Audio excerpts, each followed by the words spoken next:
Marie Whitfield is 78, lives alone, and feeds herself on $50 a week. Not in 1975.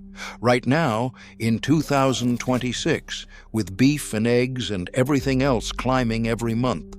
She is not starving, and she is not skipping meals. 3 plates a day, every day, and a little dignity left over. Her Social Security barely covers the rent and the Medicare premium, so the food has to come out of almost nothing. Her neighbors assume she has help she isn't telling them about. She doesn't. What she has is a system built out of hard knowledge and a few programs almost nobody claims.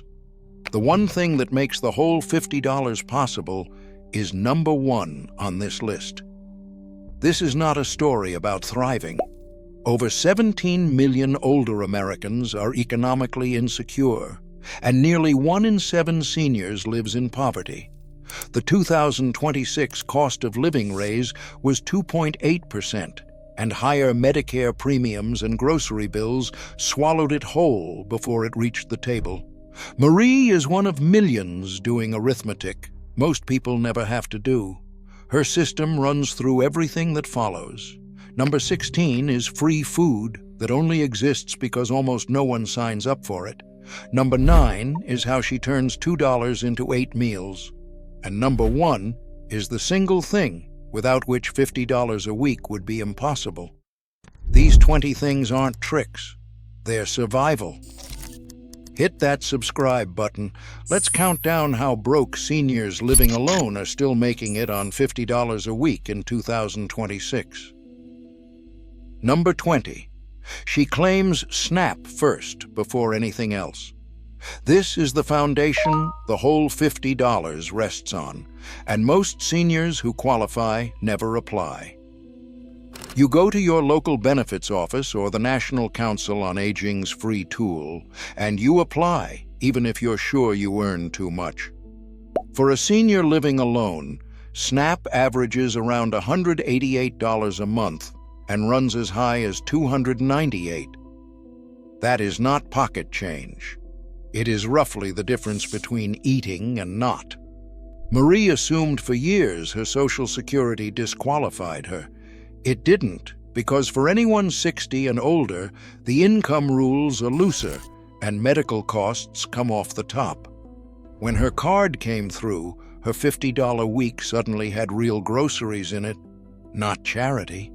The single biggest piece of the puzzle, sitting unclaimed. Number 19. She builds every meal on beans, rice, oats, and eggs. These 4 foods are the reason survival is even arithmetically possible. A $2 bag of dried beans gives 8 to 10 servings of protein and fiber. Oats run about $3 for a tub that lasts weeks. Eggs are around $3 a dozen, 12 servings of protein. Rice by the big bag lasts months. You build every plate on these 4 and add small amounts of everything else. Marie eats oatmeal most mornings, beans and rice most nights, and eggs when she wants a change, and she never tires of it because she seasons it differently every time. Her mother fed a family on exactly these staples through hard years. Not deprivation, the cheapest, most filling nutrition the grocery store sells. Number 18. She gets the free senior food box every month. This is food that costs her nothing and almost nobody knows exists. The Commodity Supplemental Food Program, the Senior Food Box, gives low-income seniors 60 and up a monthly package of around 30 pounds of shelf-stable USDA groceries. Canned vegetables and fruit, grains, protein, shelf-stable milk. You call the local area agency on aging to sign up, and in some places it's even delivered. Marie carries hers up the stairs the first week of every month, and it fills most of her pantry shelf before she spends a grocery dollar. That 30 pounds is 30 pounds she doesn't buy. Her whole generation would have been stunned that anyone leaves it sitting there. Not a handout to be ashamed of. Free food, already bought, waiting to be claimed. Number 17. She buys the whole chicken, never the parts.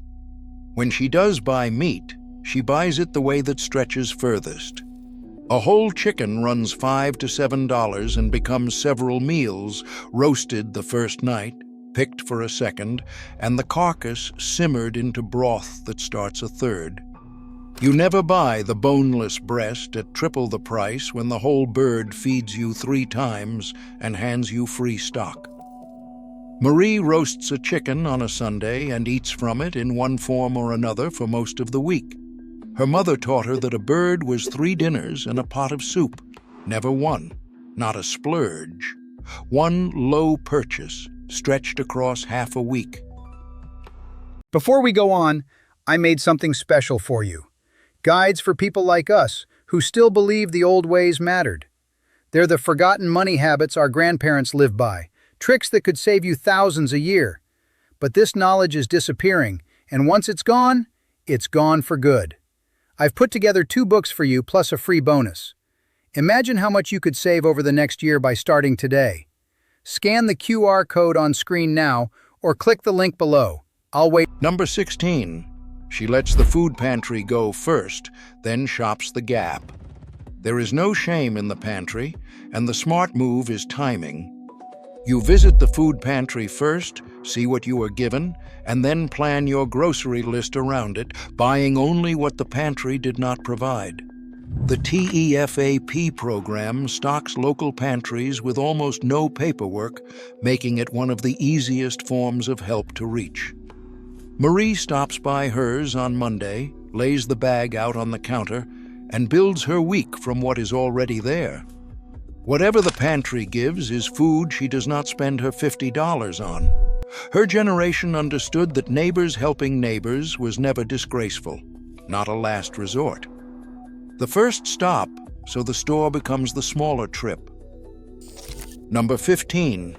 She cooks once and freezes it in single meals. Cooking for one wastes food when half spoils first, so she never cooks for one. You make a big pot, soup, beans, a casserole, and freeze it in single labeled portions, pulled out one night at a time. A pound of dried beans becomes a week of lunches for under $2, and none of it goes bad because none of it sits. Marie's freezer is a row of dated containers, each one a supper already made and already paid for. On the nights she's tired or unwell, there's a meal waiting that costs her nothing more to eat. Her mother sealed the summer into jars, so nothing was ever lost. Not leftovers going bad. Future dinners waiting in the cold. Number 14. She wastes absolutely nothing. On $50 a week, a wasted scrap is a missed meal, and she treats it that way. The vegetable ends and the chicken bones go into a bag in the freezer and become broth. The stale bread becomes toast or crumbs or pudding. The last of anything becomes tomorrow's soup. The average household throws away over $100 a month in food already paid for, and Marie throws away almost nothing. Every scrap has a second life she has already planned. Her hands, like her mother's, physically will not drop food in the bin, not thrift for its own sake. The plain refusal to throw away a meal she's already bought. Here is what almost no one on the outside understands about surviving on $50 a week, and it is the hardest part to say out loud. The money is not actually the worst of it. The worst of it is the arithmetic that never stops. The standing in the aisle doing sums, the choosing between the prescription and the fresh vegetables, the quiet shame of a country that lets a woman who worked her whole life count pennies at 78. More than 17 million older Americans are living this way right now, and the majority of the poorest are women, and most of them are alone. This is not a lifestyle choice or a charming throwback. It is what happens when a fixed income meets a rising world. And the reason Marie survives it with her dignity intact is not that she's poor and used to it. It's that she is extraordinarily skilled at something the rest of us were never taught and never thought we'd need. Number 13. She takes the farmer's market coupons. Fresh produce is where a tight food budget breaks down, and there's a program built exactly for it. The Senior Farmers Market Nutrition Program gives limited-income seniors coupons for fresh fruit, vegetables, and herbs at farmers markets and roadside stands, usually $25 to $50 for the season. And if she's on SNAP, she often qualifies automatically. You spend a summer morning at the market and come home with produce that cost you nothing. Marie fills a canvas bag with vegetables she'd never fit in her cash budget otherwise. It's the healthiest food in town, handed to her for free. Her generation grew their own. This is the modern version. Not a splurge. Free coupons for the exact food she's told to eat more of. Number 12. She shops the markdown rack and the discount day. She knows her store better than the manager. Every store has a reduced for quick sale rack with bread, meat, and produce near the sell-by date, cut to a fraction and perfectly good to eat or freeze that day, and a senior discount day worth 5 to 15%. You learn the markdown hour, you shop the discount day on purpose, and you build the week around both. Marie heads for the orange sticker rack first and times her big trip to the senior discount day. On $50, a 5% cut and a markdown rack are real meals. Her mother never passed a bargain the grocer needed to move. Not day-old junk. Full quality food at the hour its price collapses. Number 11. She checks the unit price on every single thing. The number on the front of the package means nothing. The small one on the shelf tag means everything. You read the price per ounce every time because the value size isn't always the value, and for one person, the giant package often spoils before it's finished. Store brands run 25 to 40% below the name brand for the identical thing. Marie reads every unit price through her glasses and buys the store brand on anything the same inside. Over a week, that discipline alone is several meals. Her mother weighed every purchase to the penny and could not be fooled. Not tedious. The one habit that tells the truth about which package is actually cheaper. Number 10. She keeps a price book in her purse. She carries the real prices in a little notebook, so no store can fool her and no increase sneaks past. You write down what you normally pay for the 15 things you buy most, and once you know the numbers, a fake sale is obvious and a quiet price creep gets caught before it drains you. Marie checks her list against the tags and has walked away from a dozen specials priced above the regular shelf price. On her budget, catching one fake sale a week matters. Her mother knew every price in town by heart. Not obsessive. The one habit that makes every marketing trick and every hidden hike visible. Number 9. She turns $2 of dried beans into 8 meals. This is the single most important skill she has, and it's the answer to how the math works at all. A $2 bag of dried beans, soaked overnight and simmered with an onion and whatever seasoning she has, becomes 8 to 10 servings, soups, a filling over rice, a mash on toast, a base for chili. You cook the big batch once and eat it 4 different ways, so it never feels like the same meal. Marie can look at $2 and see most of a week's dinners because she knows exactly what to do with it. Her mother stretched a pot of beans across a family through the leanest years. Not poverty food. The cheapest hot, filling, nourishing meal a person can make, multiplied by 10. Number 8. She makes it herself instead of buying it made. Anything pre-made carries a markup she cannot afford, so she makes it. Bread from a few cents of flour instead of the $3 loaf. Oatmeal from the big tub instead of the little flavored packets at 4 times the price. Her own flatbreads and wraps from kneaded dough for pennies. A pot of soup from scraps instead of the can. You do the work yourself and keep the money the company would have taken. Marie bakes her own bread, and the smell of it fills the small apartment the way her mother's kitchen once did. Not more work than it's worth. On $50 a week, the labor is the only thing she has to spare, and it pays. Now, go back to the winter this all started for Marie, because it did not start as a plan. It started as a crisis. Her husband had been gone 2 years, and with him went half the Social Security. The rent went up.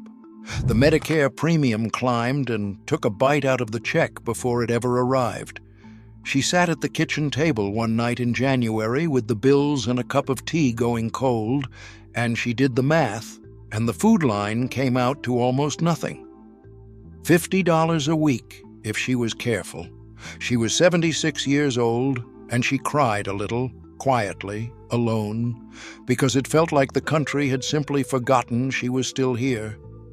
And then she did what her mother had done in harder years than this. She wiped her face, got out a pencil, and started building the system.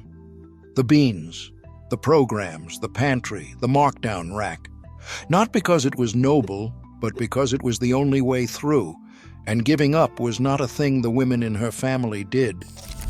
That winter is the reason she's still standing. Number 7, she stops every leak that isn't food. The $50 only works because everything around it is squeezed too. She dropped the cable and put up a $20 antenna for free local channels. She called and cut the phone bill and got the Lifeline discount on top. She stopped buying bottled water when the tap is already paid for, and she carries coffee from home in a thermos. You close every non-food leak so the food budget can hold. Marie went through every bill in the house the same winter she built the food system, because $1 saved on cable is $1 that can feed her. Her generation never paid for what they didn't need, not going without, refusing to let anything but food touch a food-tight budget. Number 6, she eats the free meal at the senior center. Most towns have a senior center, and most serve a hot lunch for $1 or $2, sometimes free. A full meal she didn't cook and didn't buy, plus a table of company. Many also run Meals on Wheels and can help her sign up for every program on this list. You go, you eat, you let the community carry one meal a few days a week. Marie eats there 3 days a week now, at a long table that smells of coffee and gravy, and the friends she found there matter as much as the food. On her budget, 3 free lunches a week is real money and real company both. Her generation leaned on the community and gave back to it. Not a soup kitchen, a warm meal, and a reason to leave the apartment. Number 5, she grows a little on the windowsill. Even with no yard, she grows what she can. A few pots of herbs, some green onions regrown from scraps in a jar of water, a tomato plant on the sill in summer. It costs a nickel packet of seeds and returns flavor she could never afford to buy fresh. You grow the small things that make cheap food taste like more than survival. Marie's windowsill is green year-round, and a handful of fresh herbs turns a bowl of plain beans into something she looks forward to. Her mother's garden fed a family. This is the apartment version of the same instinct, not a hobby. Free flavor that makes $50 food taste like a life, not a sentence.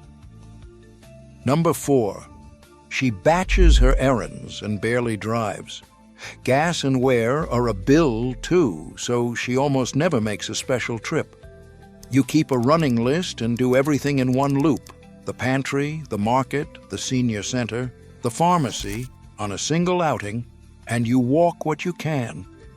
Marie plans 1 trip a week and does it all at once, and on the days she doesn't need to go out, she doesn't. Every gallon of gas not burned is grocery money kept. Her father planned every trip to town because fuel and time were never free. not isolating herself, refusing to let the car quietly eat the food budget. Number 3, she keeps a tiny cushion no matter what. This is the hardest one on $50 a week, and she does it anyway. Even a few dollars set aside, a coffee can, a jar, a corner of a drawer, means a broken toaster or a copay doesn't collapse the whole month. You pay yourself something first, even $1, because the emergency always comes and debt would be the end of her. Marie keeps a little envelope she adds to whenever a week comes in under 50, and it has carried her through more than one bad surprise. It is not savings in any real sense. It is the thin wall between a hard month and a catastrophe. Her mother kept cash in a tin through the Depression, and it was never empty, not comfort. Insurance, built $1 at a time. Number 2, she refuses to owe anyone a cent. The one thing she fears more than a lean week is a debt, because on her income, a debt never gets paid off. It only grows. So she does not use the credit card for groceries, does not run a tab, does not borrow against next month. If the money is gone this week, she eats from the pantry and the freezer and waits. You spend only what you have because interest is a trap a fixed income cannot climb out of. Marie has watched neighbors sink under a balance that started small, and she will sooner eat beans 4 nights running than owe $1. Her mother lived through years that taught her debt was a chain, not stubbornness, the absolute clarity that owing money is the one mistake she cannot afford. Number 1, she stacks the help because $50 alone was never enough. Here is the truth underneath the whole story, and it's the thing without which none of it works. $50 a week of pure cash could not feed a person 3 real meals a day in 2026. It is not enough, and no amount of clever cooking makes it enough on its own. What makes it enough is the stacking, SNAP under it, the free senior food box on top, the pantry filling the gaps, the farmer's market coupons for the produce, the senior center for 3 lunches, the markdowns and the store brands, and the beans stretching every remaining dollar. $58 billion in benefits for older adults goes unclaimed every year, and the seniors who are drowning are usually the ones claiming none of it, while the ones surviving have stacked every program they qualify for into a floor beneath the $50. Marie spent one hard winter applying for everything at once, and that stack is the only reason her cash budget holds. The $50 is the visible part. The claimed, assembled, stacked help underneath it is what actually feeds her. The trick was never surviving on $50. The trick was refusing to leave a single dollar of help unclaimed, so that 50 was all she needed. None of this is how it should be. A woman who worked her whole life should not have to assemble her survival out of coupons and food boxes and $2 bags of beans. And the fact that 17 million older Americans are doing exactly that is not a story of charming thrift. It is a quiet emergency the country has decided not to look at. But Marie Whitfield is not a victim, and she would not thank you for calling her one. She is one of the most capable people on her street, running a household on almost nothing with a skill and a steadiness most of us have never had to learn. She claims every dollar of help she's owed and feels no shame in it because she paid into all of it across 50 years of work. She wastes nothing, owes no one, and still puts 3 plates a day on her own table. On $50 a week in 2026, that is not survival by luck. It is survival by knowledge, the hard, honest, almost forgotten knowledge of how to make a little into enough. She was never the poor one. She is the one who still knows how to do what the rest of us forgot.